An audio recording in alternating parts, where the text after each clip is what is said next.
Hiya Kurt, good session today, hope you found it helpful. As we said, although we didn't actually change anything in terms of your swing, at least now, having gone away from the lesson, you have a bit more knowledge as to the reasons why you were getting that hook shot where the ball would sort of start off to target and end up going a long way to the left. As we said, most of this comes from in the takeaway where your club goes back, what we call a little bit hooded. So the club now halfway back, as it swings back towards the camera, is pointing down to the ground. And what we look to try and do is get the club position and your spine angle. Your club head is like this. So the angle between those red and yellow lines is basically the degree in which your club face is closed. So somewhere in the region of about 35-40 degrees there, which is obviously quite a lot. Now, as we said in the downswing, what you do is you readjust the club face to open up, and in the case of the lesson today, you were timing that movement nicely. As we see, the club now goes back as it comes back to the hitting area.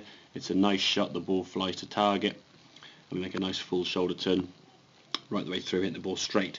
The problem is, though, during a round of golf, physically you're going to change. You'll start off a little bit stiff, you'll then sort of loosen up, then you'll start fatiguing, and as a result of that, your timing is going to change just slightly. And we want to try and ensure that when your timing slightly adjusts, the ball still goes straight, you just might miss-hit the golf ball slightly.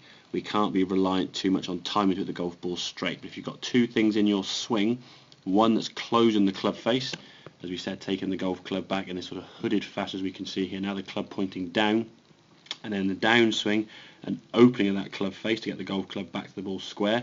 Those two movements aren't always going to work consistently. So the good draw to practice, get that club sort of stick in your belly button and just work on that turning away with the torso, and you'll see the club face now will be in a square position throughout the swing, and that'll give you a good sort of sensation to practice that.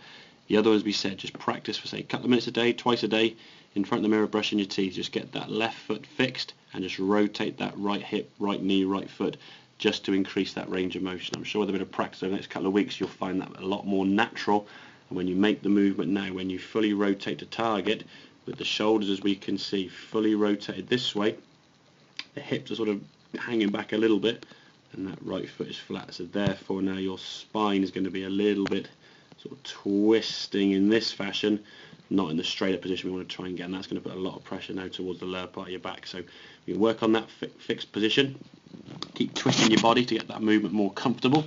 I'm sure you'll find you put a lot less stress on your back, and hopefully the consistency of your golf shots will improve no end. So I hope that all makes sense. Any questions, please feel free to give me a shout, and I'll see you soon.